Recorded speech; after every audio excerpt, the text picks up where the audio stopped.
C'est bon, t'es content, hein? Tes prières, elles sont exaucées. Voilà, t'as vu le Paris Saint-Germain perdre, c'est comment? T'es content, tu fais la fête? C'est n'importe quoi.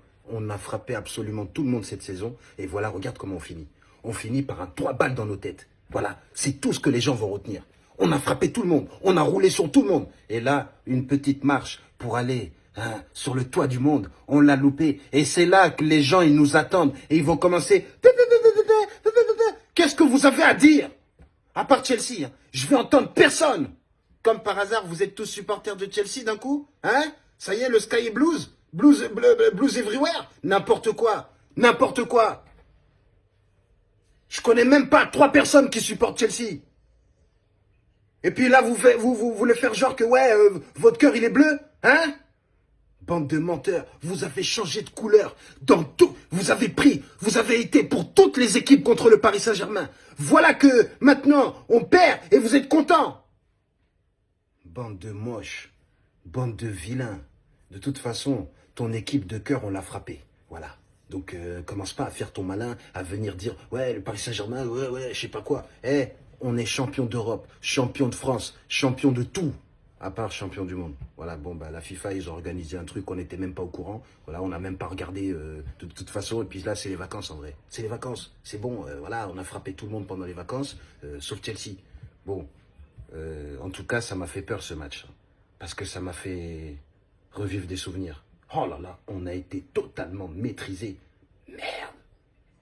J'espère que là, les autres équipes, ils vont pas commencer à regarder ce match et se dire, ah, c'est comme ça qu'il faut frapper le Paris Saint-Germain. Parce que là, on a rien, on a eu quelques actions, tu vois, mais franchement, voilà, ils ont eu un bon gardien aussi. Mais, tchalala, 3-0.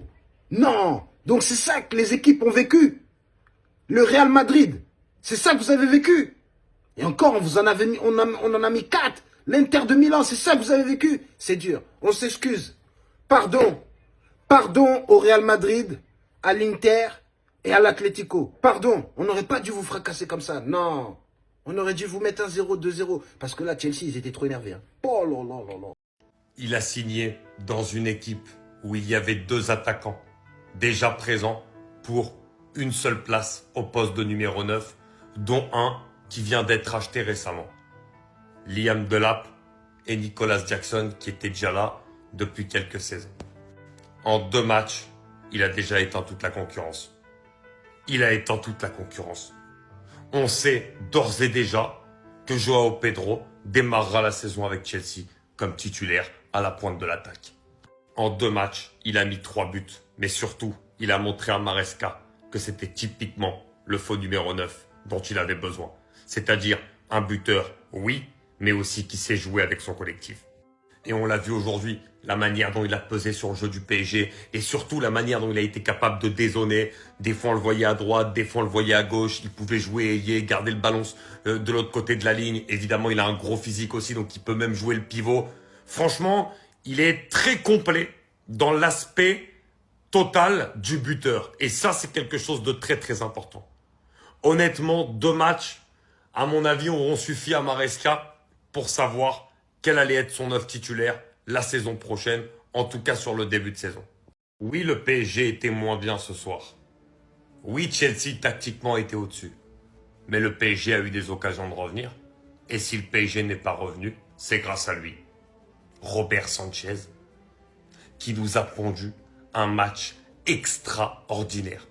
Parce que quand tu mènes 3-0 et qu'une équipe comme le Paris Saint-Germain a des opportunités de revenir à 3-1, de revenir à 3-2 ou à 3-3, eh ben, tu sais qu'à ce moment-là, si Robert Sanchez n'est pas là, le club est capable de revenir. Parce que les arrêts à 3-0, ils sont déterminants. Et ils empêchent surtout l'équipe adverse de prendre de la confiance et d'y croire. Et c'est ça qui est extraordinaire. Ce gardien aujourd'hui, les arrêts qu'il a sortis, ils sont tout simplement stratosphériques. Évidemment, à commencer par celui sur Dembélé qui a été incroyable. Celui sur la frappe de Vitinha aussi, à chaque fois c'est du bout des doigts. Mais ce sont des arrêts qui sont tellement importants et qui permettent à une équipe derrière de gérer tranquillement l'avantage qu'ils ont. Franchement, je crois que j'avais jamais fait une vidéo sur Robert Sanchez et je pense que je l'ai fait au meilleur moment pour lui avec Enzo Maresca, l'ancien adjoint de Pep Guardiola est en train, sous la houlette de Chelsea, de prendre enfin son envol vers une grande carrière de coach. Oui, parce qu'après une saison exceptionnelle avec Leicester la saison dernière qui leur avait valu la montée en Première Ligue, Enzo Maresca acceptait de rentrer dans l'enfer de Stamford Bridge.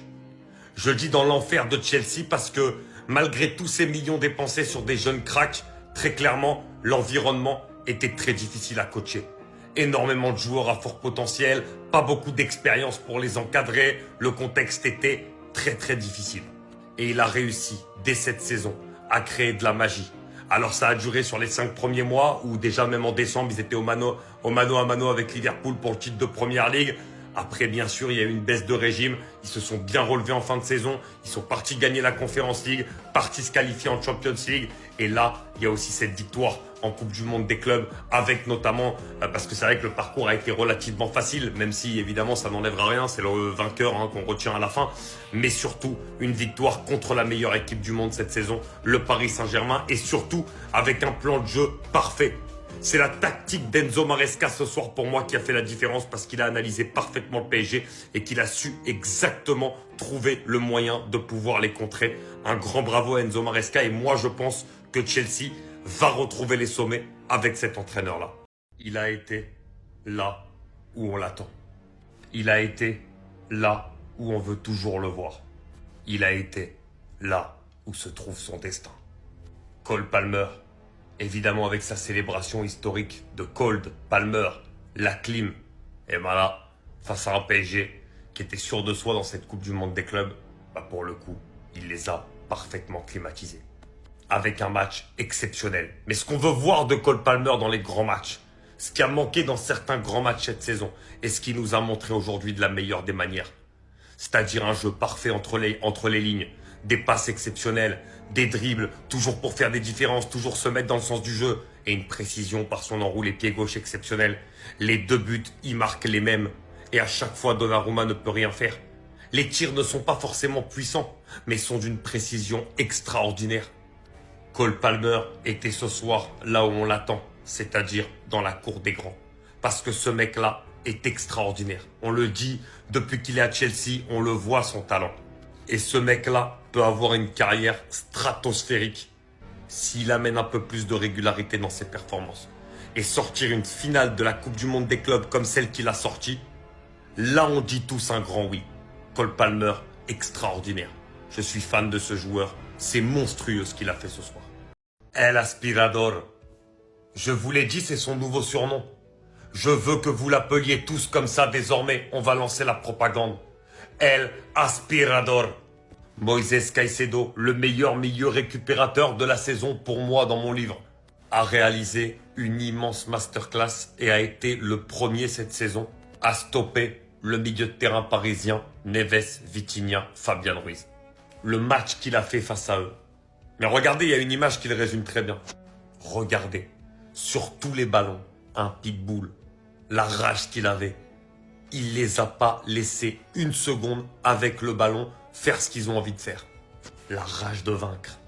Le mec, il est là, il est sur tous les ballons. Il récupère tout. Il met la jambe quand il faut. Il met l'épaule quand il faut. Il y a toujours un contact physique, mais pour faire sortir totalement les joueurs adverses de leur match. Et il le fait super bien.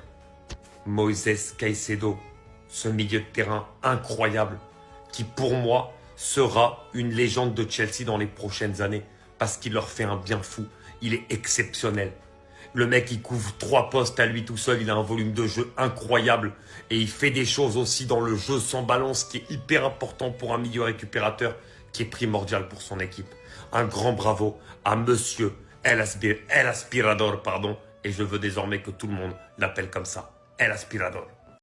Ce soir, je tiens à féliciter le Paris Saint-Germain. Dans une société où la critique est devenue très facile et où la mémoire très sélective, moi je n'oublierai pas, je n'oublierai jamais un seul instant la saison exceptionnelle que nous a pondu le Paris Saint-Germain.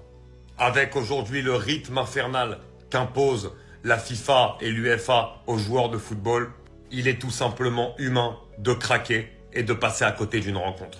Évidemment, on aurait tous voulu que la saison du PSG se termine en apothéose par une victoire. Mais c'est pas grave. Parce que si les supporters parisiens, on leur avait prédit cette saison, personne n'y aurait cru au tout début de la saison dernière. Et tout le monde aurait signé pour une saison comme celle-là. Le PSG a battu le Bayern, le PSG a battu le Real. Contre le Bayern notamment, c'était une énorme guerre physique. Aujourd'hui, ils sont arrivés, ils avaient plus le jus. Mais c'est juste humain, après la saison stratosphérique qu'ils ont réalisée. Un grand bravo à Chelsea, on en parlera sur d'autres vidéos. Mais moi, je tiens à dire un grand bravo à cette équipe du Paris Saint-Germain pour son parcours dans cette Coupe du Monde des clubs. Parce que c'était dur après avoir gagné une Ligue des Champions de se remettre la motivation à l'endroit. Et ils l'ont fait, ils l'ont gardé. Malheureusement, il y a eu défaite en finale et de cette manière-là, 3-0. Oui, c'est dur. Mais ça ne me fera en aucun cas oublier la saison exceptionnelle du Paris Saint-Germain. Et pour moi, oui, cette saison, le PSG a même été une des meilleures équipes de l'histoire et je le maintiens, malgré cette défaite 3-0 contre Chelsea. Merci Luis Enrique, merci le PSG pour toutes les émotions qu'on a pu vivre en étant supporter de ce club et il faut se le dire très honnêtement. Parce que tout le monde préfère gagner la Ligue des Champions que la Coupe du Monde des clubs sans manquer de respect à cette compétition.